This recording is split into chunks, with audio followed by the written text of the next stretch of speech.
Yes. So kama umekaa na mtoto mzuri mwambie, wewe ndio umeiteka hii nafsi. Umefundwa na kufundika malkia.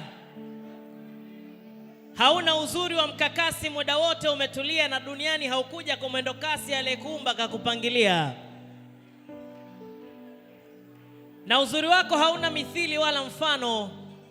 Uzuri wako umenikamata ukanipa kibano. Uzuri wako si shubiri wala ngozi kwa sindano. Uzuri wako ni asali, ndio maana tunafanya agano. Narudia tena, ukiona wanaume wamekaa wenyewe waambie wao ni nani? Madomo zege. Lakini tusiwalaumu, kwa sababu kwa huyu mwanamke chakula yake ni level za twiga na mie ni mbuzi, nitampataje? Lunch na dina zake ni za mabaga na mapiza, mie mlo mmoja wa ugali na maharage, usihapandi Bombardier.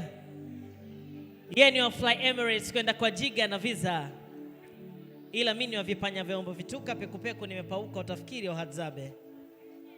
Shopping zake ni kwenye big malls na chenchi anabakiza. Mimi fuko yangu na big holes, kuokota hela ni miujiza.